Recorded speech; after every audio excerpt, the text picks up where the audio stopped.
மூணாவது நாள் விளாக் தான் போயிட்டு இருக்கு. உலகத்திலேயே மிகப்பெரிய அனுமான், அதுவும் படுத்த நிலையில இருக்கிற அனுமான் சிலை இங்க மட்டும்தான் இருக்கு அப்படிங்கிற மாதிரி சொல்றாங்க.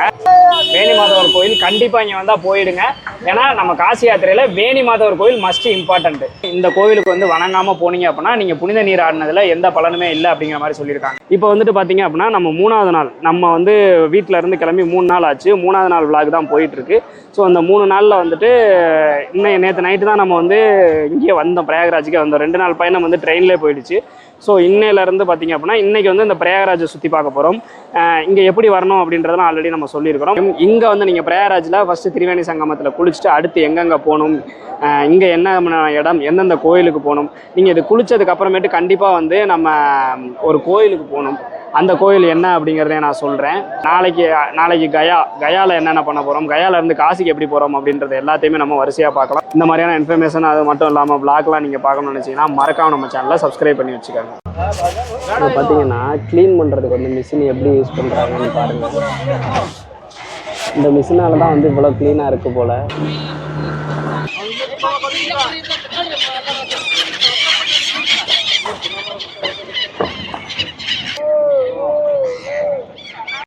Hello travellers.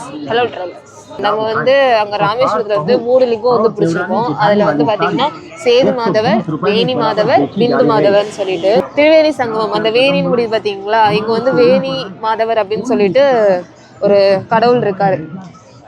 அவருக்காக தான் அந்த லிங்கம் பிடிச்சி நம்ம கொண்டுட்டு வருவோம். அதே மாதிரி பிந்து மாதவருக்கு ஒரு இடம் இருக்கு. பட் இருந்தாலும் நம்ம வந்து ராமேஸ்வரத்துல இதை கரைச்சிருவோம். அடுத்தது சேது மாதவருங்கிறது வந்து ராமேஸ்வரத்துக்கே உரிய லிங்கம். அவங்கள தான் சேது மாதவர்னு சொல்லுவோம். அதனால அங்கேயே கரைச்சிட்டோம். ஸோ இன்னைக்கு காலையில சூரிய நமஸ்காரம் பண்ணி நம்மளோட அந்த வேணி மாதவர் லிங்கத்தை நம்ம வந்து நல்லபடியாக கரைச்சிட்டோம். அடுத்ததான் நம்ம பயணம் வந்து கயாவை நோக்கி இருக்கும். அதே மாதிரி வேணி மாதவரை கரைச்சோன்னா இங்கே வேணி மாதவர் கோயில்னு ஒன்று இருக்குது. அங்கே போய் அவங்க வேணி மாதவரை சாமி கும்பிடணும். அங்கே கும்பிட்டுட்டு அப்புறம் இங்கே வந்துட்டு இந்த பக்கத்துலேயே ஒரு ஆஞ்சநேயர் கோயில் இருக்குது. அப்புறம் இன்னும் 2-3 ஸ்பாட்ஸ் வந்து சொன்னாங்க, மியூசியம்லாம் ஏதோ இருக்குன்னு சொன்னாங்க. 7 பிளேஸ் இருக்குன்னு சொன்னாங்க இதை சுற்றி. அது எல்லாத்தையும் நாங்கள் எக்ஸ்ப்ளோர் பண்ணலான்னு பார்க்குறோம். எதாவது எக்ஸ்ப்ளோர் பண்ண முடியுதோ பண்ணிவிட்டு இங்கேருந்து நாங்கள் டைரெக்டாக கயா போயிடுவோம்.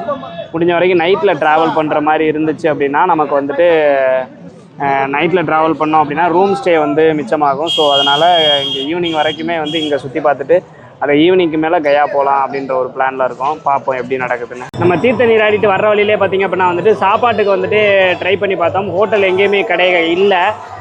அதனால் வந்து ஸ்நாக்ஸு, பிஸ்கட்டு, டீ இது மாதிரி தான் சாப்பிட்டு காலை டிஃபனை முடிச்சுக்கிட்டோம். எனக்கு தெரிஞ்ச வரைக்குமே வந்து இங்கே வந்து சாப்பாடு தான் மிகப்பெரிய பிரச்சனையாக இருக்க போகுது அப்படின்னு நினைக்கிறேன். நம்ம கொண்டு வந்திருந்தோம், அது வந்து 2 நாள் சாப்பாட்டில் காலி ஆயிடுச்சு. ஸோ இனிமேல் தான் நம்ம கடையில் சாப்பிட போகிறோம். கடையில் காசு கொடுத்தாலும் நல்ல சாப்பாடு கிடைக்காது போல்.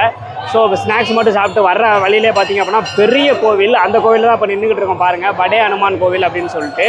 பயங்கரமான கூட்டமாக இருந்துச்சு. ஆனால் நம்ம கொஞ்சம் சீக்கிரமாகவே சாமி பார்த்துட்டோம். இப்போ வந்து பார்த்திங்க அப்படின்னா வந்துட்டு இந்த படே அனுமான் கோவிலோட வரலாறு என்ன அப்படிங்கிற மாதிரி பார்க்கலாம். இந்த கோயில் பார்த்திங்க அப்படின்னா வந்துட்டு நீர்வரத்து கங்கை நதியில் வந்து தண்ணி அதிகமாக வந்துச்சு அப்படின்னா அந்த கோயில் அனுமானோட கால் வரைக்குமே வரும் அப்படிங்கிற மாதிரியும், வெள்ளப்பெருக்கு டைமில் அனுமானோட உடல் வந்து பார்த்திங்க அப்படின்னா வந்துட்டு பாதி வந்து அந்த கங்கை நதியில் மூழ்கி இருக்கும் அப்படிங்கிற மாதிரியும் சொல்கிறாங்க. அதே மாதிரி பார்த்தீங்கன்னா உலகத்திலேயே மிகப்பெரிய அனுமான், அதுவும் படுத்த நிலையில் இருக்கிற அனுமான் சிலை இங்கே மட்டும்தான் இருக்குது அப்படிங்கிற மாதிரி சொல்கிறாங்க. இதோட வரலாறு என்ன அப்படின்னு பார்த்தீங்கன்னா, முன்னாடி காலத்தில் பார்த்தீங்க அப்படின்னா ஒரு வணிகர் ஒருத்தர் இருந்திருக்காரு. அவருக்கு வந்து பார்த்தீங்கன்னா எல்லா வசதிகளும் இருந்தாலும் குழந்தை இல்லாமல் இருந்திருக்கு. ஸோ அதனால அவர் வந்து கடவுள்கிட்ட வேண்டிக்கிறாரு, நான் வந்து எனக்கு குழந்தை பிறக்கணும் அப்படின்னு சொல்லி வேண்டிக்கிட்டு நான் அனுமான் சிலையை நான் செஞ்சு அதை எல்லா புனித நதிகள்லையும் நீராடுறேன் அப்படிங்கிற மாதிரி சொல்கிறாரு. அதே மாதிரி மிகப்பெரிய அனுமான் சிலையை செஞ்சு எல்லா புனித நதிகளையும் நீராடுறாரு. அப்படி நீராடிட்டு இங்கே திரிவேணி சங்கமத்தில் நீராடுறதுக்காக அந்த அனுமான் சிலையை கொண்டு வந்தப்ப நைட் இந்த இடத்துல அவர் தூங்கியிருக்காரு. அவர் கனவுல வந்துட்டு அனுமான் வந்து இந்த மாதிரி நீ என்னை இங்கேயே வந்து பிரதிஷ்டை பண்ணிட்டு போன அப்படின்னா நீ நினைச்சது எல்லாமே நடக்கும் அப்படின்ற மாதிரி சொல்லியிருக்காரு. அதே மாதிரி இந்த இடத்துல வந்து பிரதிஷ்டை பண்ணியிருக்காரு. அதுக்கப்புறமேட்டு அவருக்கு எல்லாமே நினைச்சது எல்லாமே நடந்திருக்கு. ஸோ இந்த இடத்துக்கு நீங்கள் வந்தீங்க அப்படின்னா பிள்ளை இல்லாதவங்களுக்கு குழந்தை பிறக்கிறது, நீங்கள் என்ன வேண்டுனாலும் இந்த அனுமானை பார்த்து என்ன வேண்டுனாலும் அது நடக்கும் அப்படிங்கிற மாதிரி நம்பப்படுது. இதுதான் இந்த கோயிலோட வரலாறு. படே அனுமான் கோவிலில் சாமி கும்பிட்டுட்டு அடுத்ததான் இங்கே பக்கத்தில் இன்னொரு அனுமான் கோயில் இருக்குன்னு சொன்னாங்க, அங்கே போகணும். அதுக்கப்புறமேட்டு பார்த்தீங்க அப்படின்னா வந்துட்டு வேணி மாதவர் கோயில் இருக்குது. நம்ம வந்து அந்த லிங்கம் எடுத்துகிட்டு வந்தோம் பார்த்தீங்களா, அந்த லிங்கம் வந்துட்டு வேணி மாதவர் லிங்கம் தான். அதை கரைச்சிட்டு அந்த கோயிலில் போய் சாமி கும்பிடணும் அப்படிங்கிற மாதிரி சொன்னாங்க. ஸோ நம்ம கரைச்சாச்சு. அடுத்தது வேணி மாதவர் கோயிலில் போய் சாமி கும்பிடணும். அதுக்கு முன்னாடி இந்த இடத்துல ஒரு மிகப்பெரிய அனுமான் கோவில் இருக்குது. அடுக்கடுக்காக நல்லா இருந்துச்சு அந்த கோயில். அதுலேயும் போய் சாமி கும்பிட்டுட்டு அடுத்தது வேணி மாதவர் கோயில் போகலாம்.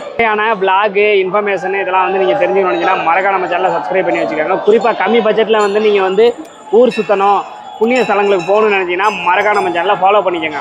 அடுத்ததாக பார்த்தீங்க அப்படின்னா இந்த கோயிலுக்கு வந்தோம். வர்ற வழியில் இது இருக்குது. இந்த கோயிலுக்கு பெருசாக வரலாறு இல்லை, புதுசாக இவங்க சும்மா நார்மலாக கட்டி வச்சுருக்காங்க போல். இதுவுமே ராமர் லட்சுமணர் அனுமான் கோவில் மாதிரி தான் இருக்குது பார்க்குறதுக்கு.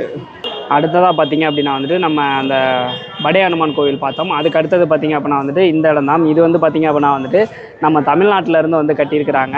இதோட பேர் பார்த்தீங்க அப்படின்னா காஞ்சி காமகோடி பீடம். 1986 கட்டப்பட்டது. இதில் வந்துட்டு 3 படிநிலைகள் இருக்குது. ஃபஸ்ட்டு இதில் பார்த்தீங்க அப்படின்னா காமாட்சி தேவி இருக்காங்க. 2வது இடத்துல பார்த்தீங்க அப்படின்னா வந்துட்டு விஷ்ணு பகவான் இருக்காது. கடைசி இதில் பார்த்தீங்க அப்படின்னா சகஸ்கர லிங்கம் இருக்குது. மொத்தம் 3 மாடியாக கட்டியிருக்காங்க. இங்கே வந்து உள்ளே போகிறது ஃப்ரீ தான், அலோவ் பண்ணுறாங்க. நீங்கள் வந்து நம்ம படை அனுமான் கோயிலை பார்த்துட்டு அடுத்தது இங்கே வந்துட்டு இங்கே 3 நிலையிலையுமே நீங்கள் ஏறி சாமி கும்பிட்டுட்டு அதுக்கப்புறமேட்டு உங்கள் ட்ராவலை கண்டினியூ பண்ணலாம். நீங்கள் வந்தீங்க அப்படின்னா வந்துட்டு ஸ்ரீ காஞ்சி காமகோடீஸ்வரி பீடத்துக்கு வந்து வராமல் போயிடாதீங்க. ரொம்ப சூப்பராக இருக்குது. 3 ஃப்ளோர்ஸில் வந்து சூப்பராக இருக்குது. இங்கேருந்து பார்த்தீங்க அப்படின்னா டோட்டலாக நம்ம திரிவேணி சங்கமம் ஃபுல்லாகவே நல்லா தெரியுது. ஸோ இந்த இடத்துல வந்து பார்த்தீங்க அப்படின்னா இந்த பீடத்தில் பார்த்தீங்கன்னா 3 ஃப்ளோர் இருக்குது. 3 ஃப்ளோர்லையுமே வந்துட்டு ரொம்ப சூப்பராக சாமி வச்சுருக்காங்க. பயங்கர வைப்பாக இருந்துச்சு. வந்தீங்க அப்படின்னா கண்டிப்பாக இந்த இடத்துக்கு வராமல் போயிடாதீங்க. அதாவது நாங்கள் நினச்சதை விட நல்லாவே போயிட்டுருக்கு. டே 3 வந்து சூப்பராக போயிட்டுருக்கு. அருமையான ஒரு குளியல் போட்டோம். 2 நாளாக குளிக்காமல் ட்ரெயினில் வந்தோமா, பாத்ரூம் போகிறதுக்கே ட்ரெயினுக்குள்ளார போக முடியலை. குளிக்கிறதுனா இங்கே சொல்லவே வேண்டியதில்லை, அவ்வளோ மோசமாக இருந்தது பாத்ரூமு. ஸோ வந்து குளித்தோம், செம்மையாக இருந்துச்சு. வந்து குளிக்கிறதுக்கு ரொம்ப அலைச்சல் கிடையாது. கடவுள் புண்ணியத்தில் ஏதோ கடவுளே உதவி பண்ண மாதிரி தான் இருந்துச்சு. அந்த ஆட்டோ டிரைவர் சூப்பராக கொண்டாந்து ஒரு ரூமில் விட்டார். நல்லா ரெஸ்ட் எடுத்தோம் நைட்டு. திருப்பி காலையில் எழுந்திரிச்சு செம்மையாக குளித்தோம். குளிச்சுட்டு இங்கே எக்ஸ்ப்ளோர் பண்ண வேண்டியது. அதாவது நம்ம திரிவேணி சங்கமத்தில் எக்ஸ்ப்ளோர் பண்ணுறது எல்லாத்தையுமே பண்ணியாச்சு. இப்போ பார்த்தீங்க அப்படின்னா நம்ம அந்த வேணி மாதவர் லிங்கத்தை தான் எடுத்துகிட்டு வந்து இங்கே கரைச்சோம் பார்த்தீங்களா. அதை கரைச்சிட்டு அந்த வேணி மாதவர் கோயிலுக்கு போகணும். ஸோ வேணி மாதவர் கோயிலுக்கு வந்து இப்போ போயிட்டு இருக்கோம். இதுக்கு பார்த்தீங்க அப்படின்னா இங்கேருந்து 2.5 கிலோமீட்டர் தான் வருது. நீங்கள் மேப்பில் போட்டே நடந்து போயிடலாம். பட்டு நம்ம இந்த மாதிரி அதிகமாக நடந்தோம் அப்படின்னா சீக்கிரமே டயர்ட் ஆகிடுவோம். அதனால நாங்கள் டிரான்ஸ்போர்ட் யூஸ் பண்ணுறோம். இதுக்கு வந்து 3 பேருக்குமே சேர்த்து 100 ரூபாய் தான் கேட்டாங்க. இப்போ வந்து பார்த்தீங்க அப்படின்னா நம்ம வேணி மாதவர் கோவிலுக்கு போயிட்டு இருக்கோம். வேணி மாதவர் கோயில் கண்டிப்பாக இங்கே வந்தால் போயிடுங்க. ஏன்னா நம்ம காசி யாத்திரையில் வேணி மாதவர் கோயில் மஸ்ட் இம்பார்ட்டன்ட்டு. நம்ம ஒரு வழியாக வந்து வேணி மாதவர் டெம்பிளுக்கு வந்துட்டோம். இங்கே வந்து சாமியும் கும்பிட்டுட்டோம். வேணி மாதவர் டெம்பிளுக்குன்னு மிகப்பெரிய வரலாறு இருக்குது. நீங்கள் வந்துட்டு திரிவேணி சங்கமத்தில் வந்து குளிக்கிறீங்க அப்படின்னா இங்கே வராமல் நீங்கள் அங்கே போய் குளித்தாலோ இல்லை அங்கே குளிச்சுட்டு இங்கே வந்துடணும். இங்கே வராமல் நீங்கள் போயிட்டீங்க அப்படின்னா நீங்கள் திரிவேணி சங்கமத்தில் குளித்ததுக்கு உண்டான முழுமையான பலன் கிடைக்காது அப்படின்ற மாதிரி சொல்கிறாங்க. அது எதனால் அப்படின்னு கேட்டிங்கன்னா இதுக்கு ஒரு மிகப்பெரிய வரலாறே இருக்குது. அதாவது ஒரு அரக்கன் வந்து இங்கே வந்து பயங்கரமாக வந்து கொடுமை பண்ணிக்கிட்டு இருந்திருக்கிறான். அப்போ வந்துட்டு நாரதர் போயிட்டு திரிவேணி சங்கமத்தில் இருக்கிற தண்ணியை முழுசாக குடிச்சிரு அப்படிங்கிற மாதிரி சொன்னோன்னா அந்த அரக்கனும் முழுசாக குடிச்சிடுறாரு. பக்தர்கள் எல்லாம் வந்து விஷ்ணு கிட்ட முறையிட்டோன்னா விஷ்ணு வந்து கருடன் மேலே ஏறி பறந்து வந்து அவனோட மிகப்பெரிய போர் நடத்தியிருக்காரு. அதுக்கப்புறமேட்டு அவன் தலையை வந்து அவரோட சக்கரத்தால் வெட்டிடுறாரு. அதுக்கப்புறமேட்டு அவன் உடம்புல இருந்து அந்த தீர்த்தம் ஃபுல்லாமே வெளியாயிருது. அதுக்கப்புறமேட்டு எல்லாருமே வந்து நீங்கள் வந்து இங்கேருந்து போயிட்டீங்க அப்படின்னா திருப்பி வந்து இந்த பிரயாகராஜை காப்பாற்றுறதுக்கு வந்து யாரும் இருக்க மாட்டாங்க. அதனால் நீங்களே இங்கே காவல் தெய்வமாக இருக்கணும் அப்படின்னு சொன்னதுனால காவல் தெய்வமாக இருக்கவர் தான் வந்து இந்த வேணி மாதவர் டெம்பிள்.